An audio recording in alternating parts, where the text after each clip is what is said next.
The death of my father came faster than I expected. And to my surprise, the second he died, my family decided it was the best time to break a family secret to me they've been hiding my entire life. My family shocked me with a very big secret after the death of my father.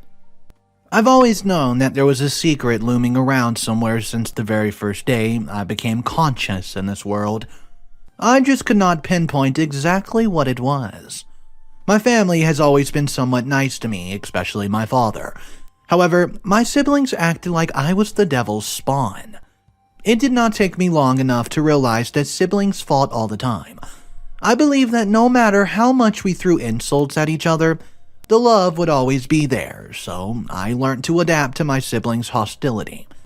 My sister, Mia, was still quite sweet, but my two brothers were a nightmare, especially the oldest, Stefan. He was always referred to me as the child that wasn't needed. That statement did a lot of psychological damage to me in my early childhood years. However, being an intelligent individual who later studied psych major in the universities, I convinced myself that last born in several households were usually unplanned by parents.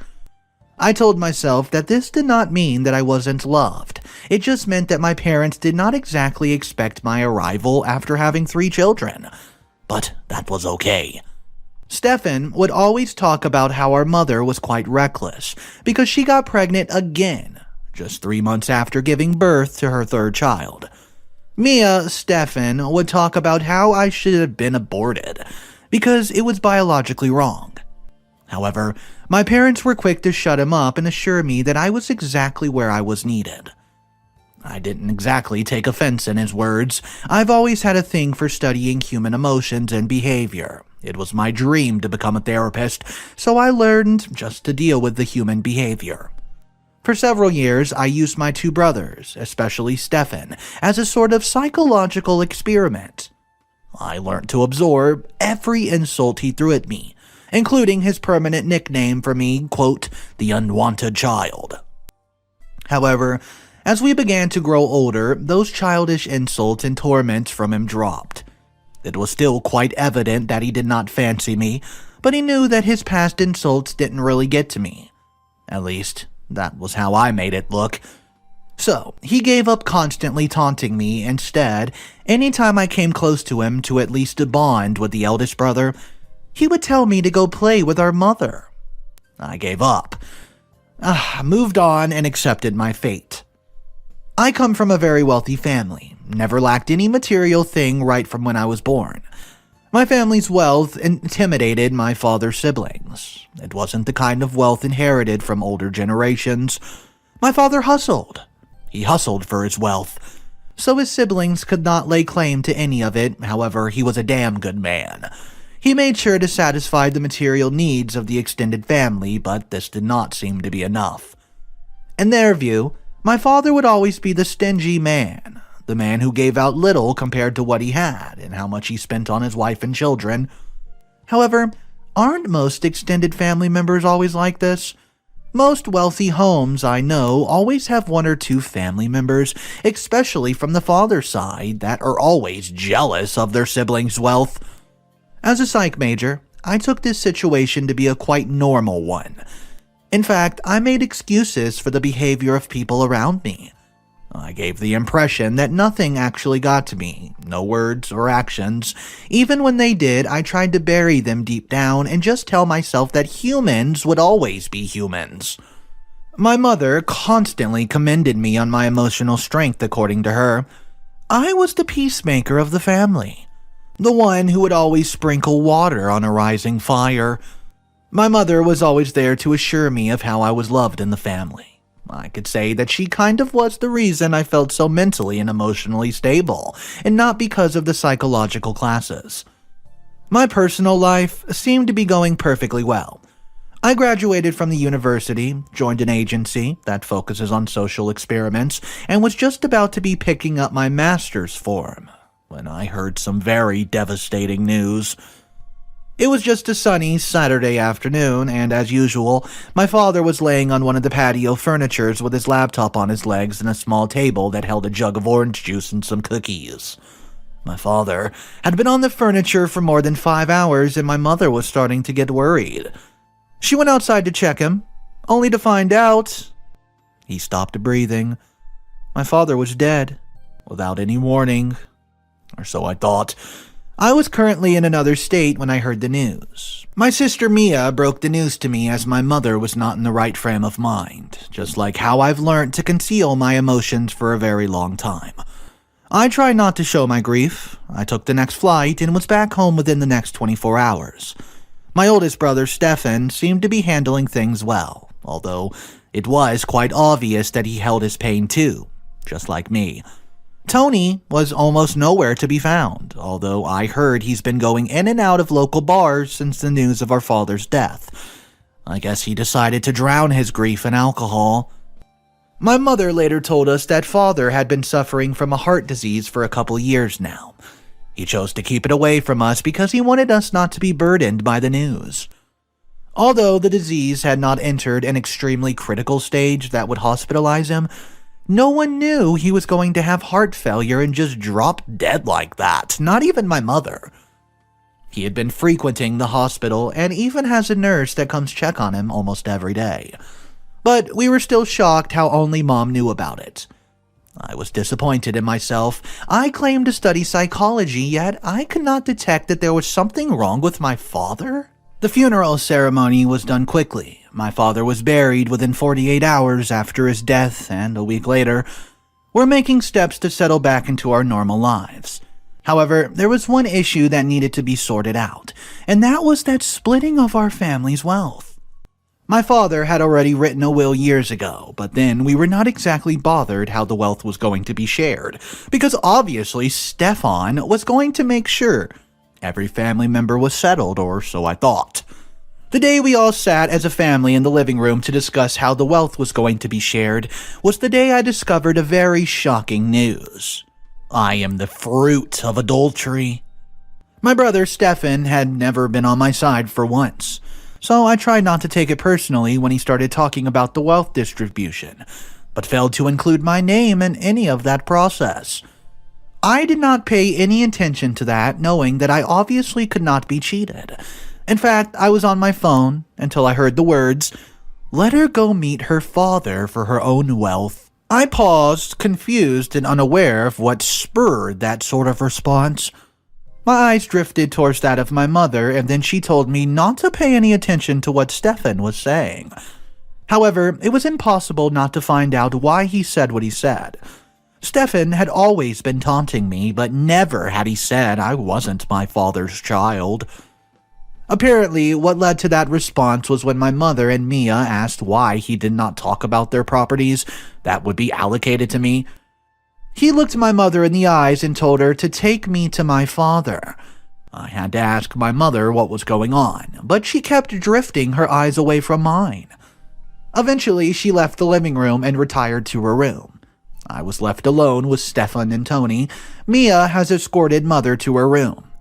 "What's going on?" I directed the question to Tony. He told me that he definitely was not the best person to answer that question and I should ask my mother myself. So, I stormed out of the living room and headed straight towards Mother's room, after insisting that she told me what the heck's going on. She confessed to me that my father was not my biological one. I didn't quite understand how, why. Those were the questions on my mind, however, it was all starting to make sense. I'd always provided an excuse to Stefan's behavior on why he treated me differently. I always had this feeling that there was this big old secret everyone except me knew about, so what was it? It was this. Mia entered the room. She heard my loud and angry voice, and the look on her face showed that she knew about it. "Does everyone know about this?" I asked Mia. "Yes," she calmly replied. She told me that everyone had known about it for a very long time. However, I needed more answers. The dots were not connecting, and I needed to know who my father was. I needed to know why my mother cheated. As a psych major, I've been taught not to immediately act out on my emotions. However, when my mother moved her lips just to tell me that she was sexually abused by her former boss, I just could not control my tears. I was the product of sexual assault. My mother, well, she was the victim. Apparently, she was the victim just 3 months after having her third child by her former boss. He called her one evening that there was a work emergency that needed to be settled. My mother complained that she was still on maternity leave and would resume with her third-born clocked 5 months. But he said she was the only one that could handle the current situation. The whole story seems a bit blurry, but then my mother was tricked and sexually abused by her boss, who had been lusting over her for several years. My mother had refused his advances for several years, which eventually led to abuse. The story became clear before the end of the day. My mom had been working for her former boss in a large media press company about 3 years before she met her husband, the one I know as my dad. Her boss, who was a young, handsome billionaire, fell in love with our mother, and according to Mom, they had some few intense romance conversations between them. Although nothing physical happened, my mother had also fallen for him, and when the romance was about to take itself to the next level, she found out that her boss was already engaged to someone else. She was heartbroken, but decided to move on. And then, within a month later, she met our father.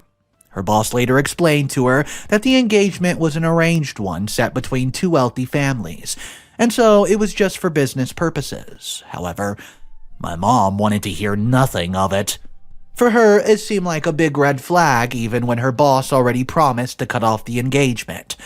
Her excuse was that she wasn't even supposed to be in any sort of personal relationship with her boss in the first place. Our mom moved on with her life and got married to our father. After the wedding, her husband urged her to quit her job, but she refused.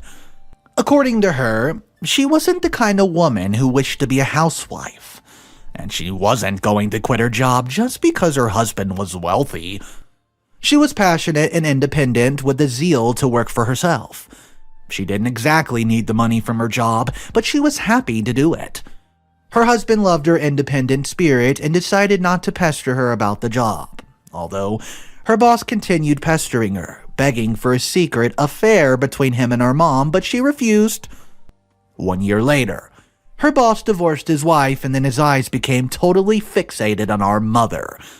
She should have left at that point, but her love of the job just kept her there. Even after our mom started having children, her boss still nurtured some affection for her. One way or the other, they became good and close friends, but our mom promised that there's nothing going on between them. The evening our mom got a call from her boss saying that there was an emergency work and she should meet him at the office was the evening she was abused. It was too late before she realized that he really did not call her for emergency work. He just wanted to spend time with her. In fact, it seems like he's already been sipping alcohol. One thing led to another, and when my mom would not give in to his advances, well, he took her. He left the office building shortly after the act and left our mom broken, sitting on the floor. That night, our father had begun to get suspicious and had called her line several times, but she would not pick up. So, he drove to the office and met her, seated on the floor, clothes torn, eyes swollen with tears. He rushed her to the hospital, but the deed had already been done. Our father would not let the issue go. He filed a case against her boss and the issue was settled at court. However, her boss was given 3 months house arrest. Our father did not see that as justice. He wanted our mom's boss to rot in prison. About 3 weeks later, Mom found out she was pregnant. I was the product of abuse, the flower of adultery. However, she would not abort me because our family was Catholic. It was against the rules. Our father was heartbroken, but did not put the blame on her. He decided to raise me as his own and never treated me any different. Well, except Stefan and Tony. Stefan was just some years at the time when my mother got abused, but he overheard our parents discussing the act one particular day when he was just 9 years old. Our mother later found out that he knew about it and told him to keep it a secret, but Stefan told Tony as the years passed, and one way or the other, Mia got to know about it eventually. Everyone in the family knew about it except for me. For several years, they just kept it away from me. I asked to see my biological father that night. I wanted to know what became of him. I wanted to give him a piece of my mind when I asked about him. Mom told me he was still alive, although crippled. Yeah, crippled. Her boss, who happened to be my biological father, got into a fatal accident 2 months before I was born. It almost cost his life, but it took away his legs, and my mom told me that no one really liked to talk about it, but the accident was a setup by her husband. The 3-month house arrest that my mom's boss was given did not go as planned. One way or the other, her boss paid his way out of the sentence and went scotch-free. Her husband became so restless and angry that he found a way to compromise her boss's car before it hit the road. He employed some skilled men to tamper with the engineering of the vehicle, and then shortly after that car left the compound with her boss driving it, he got into an accident, losing legs. No one, and I mean no one, chose to talk about or confront her husband about it. It seemed like somehow many people found out about it but chose just to keep quiet. Even her boss, who is my biological dad, suspected it but chose not to act on it or report it to the authorities. It was his way of accepting karma, of yielding to his fate. Few weeks after I got to know who my biological father was, I went to his home. A young woman named Dorcas welcomed me in. My bio-father, Tom, had been expecting me. He's heard of my mom that I've already found out, and a meeting had been scheduled. I went alone. My mom wanted nothing to do with it, and it was understandable. Tom was in a wheelchair. When I laid eyes on him, he looked like he was going to wither away very soon. He was nothing like the young, handsome billionaire my mom described. At least, that's how he used to look. Not anymore. Vera. He said my name just like how everyone else called it. I wanted to hate him. I actually wanted to lash out. He violated my mom, and in no way would I ever call this man my father. My mom's husband would always remain my dad, biological father or not, I didn't care. Tom was just a dirty sperm donor to me, nothing more. He wasn't family. However, I felt pity for him. I was tongue-tied. Did not know what to tell him. I just wanted to see his face, the face of the man who violated my mother, and that was going to be the first and last time we would be meeting.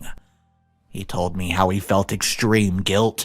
He told me how he always wanted to reach out to my mom after the event, but there was a restriction order placed. Her husband just simply would not allow it. Then he said something else. Something that should have piqued my interest but did not. He offered me properties, money. In fact, he said that his lawyer is already aware that everything he owns belongs to me. I was his only child. He never had another child, however. I wasn't interested in his wealth. I wanted nothing of his. I left his home and vowed not to see him again. My older brother might be contemplating on how to cheat me out of my family's wealth, but I did not care, because I had some money of my own and I was content. The man I acknowledged as my real dad loved me very much.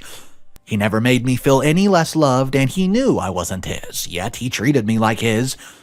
About a month later, after the death of our father, the family lawyer called me to discuss some of the other money my mom's husband stashed for me, in case I was going to be cheated out of the wealth. Although my mom would not allow it, then, again, Stefan was so intimidating. Somehow my dad knew after he died the truth about my real father was, and it would come out. He knew my eldest brother Stefan was going to burst that bubble. The lawyer also gave me a note from my dad, and as I read the note, tears streamed down from my eyes. My father wrote about how he loved me, and will always love me. In his eyes, I was his daughter, and nothing was ever going to change it. Absolutely nothing. I cannot imagine the amount of emotions. Little Anna was thinking, guys, could you imagine being in this situation? The only good thing that came of this, I believe, was the fact that she got to read the note from her father. Not her biological father, but her father, no doubt, where she was reassured. He loved her. Guys, let me know your thoughts about this story and the entirety of it. Drop your comments down below, and don't forget to subscribe just in case there's an update that comes out later on. You will be the first to see it. I hope you guys have a wonderful day. That's all the stories I have for you. Be safe, and remember, it's cool to be kind.